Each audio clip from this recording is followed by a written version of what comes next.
श्रीराम समर्थ. सदाचरण परमार्थाचा पाया आहे.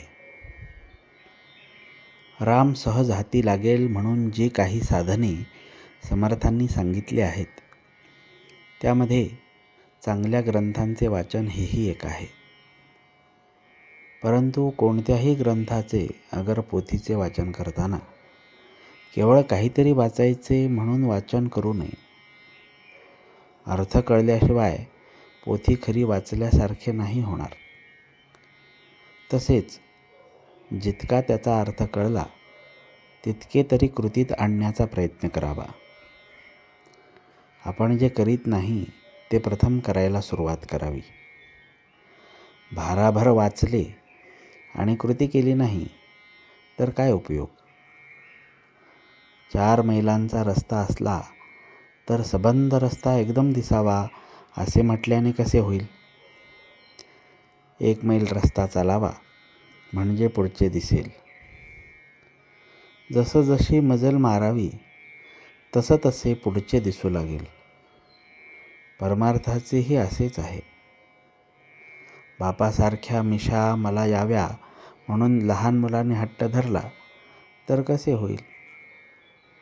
त्याचप्रमाणे आजच मला देवदर्शन व्हावे म्हटले तर कसे होईल? सद्गुरूची आज्ञा पाळावी, साधन करू लागावे, म्हणजे सर्व काही होते. जेवायला बसले म्हणजे पोट भरायचे राहते का? खरोखर परमार्थाची वाट अगदी सरळ आहे. प्रपंचाचा रस्ता मात्र डोंगराळ असून काटेकुटे यांनी भरलेला आहे. आपला प्रपंच हा परमार्थाच्या सोयीसाठी असायला पाहिजे. पण याच्या उलट आपला परमार्थच मुळी आपल्या प्रपंचाच्या सोयीसाठी आपण केला आहे. कुंपणाने शेत खावे तसे आपले झाले आहे. शेताला कुंपणाची जरुरी आहे, नाहीतर ढोरे आत येऊन शेत फस्त करतील.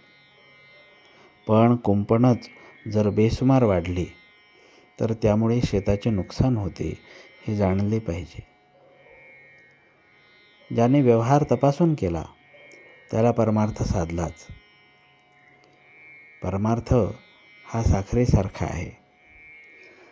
आपण साखरेचे कारले जरी केले तरी ते खायला गोडच लागते. तसे प्रपंचात सुद्धा परमार्थ केला तरीही तो गोडच असतो. परमार्थ हा आपल्यासाठीच असल्याने तो आपल्याला शक्य आहे किंवा नाही हे विचार करून पाहावे आणि तो आपल्याला शक्य आहे असे जर पटले तर मात्र केल्याशिवाय राहू नये. पोटात अन्न घालण्यासाठी जसे तोंड, त्याचप्रमाणे परमार्थाला सदाचरण आवश्यक आहे. सदाचरण हा परमार्थाचा पाया आहे. पाया म्हणजे काही घर नव्हे, परंतु पायाशिवाय मात्र घर नव्हे हे देखील तितकेच खरे. आपण स्वतःच्या मुलाला जसे प्रेमाने घेतो तसा परमार्थ करावा आणि आपण दुसऱ्याच्या मुलाला जसे घेतो तसा प्रपंच करावा. भगवंताच्या स्मरणात प्रपंच सुखाचा करणे हाच खरा परमार्थ आणि ज्याची वृत्ती सुधारून भगवंताकडे लागली त्यालाच खरा परमार्थ कळला. भगवंतावर अकारण प्रेम करणे याचे नाव परमार्थ. जानकी जीवन स्मरण जय जय राम.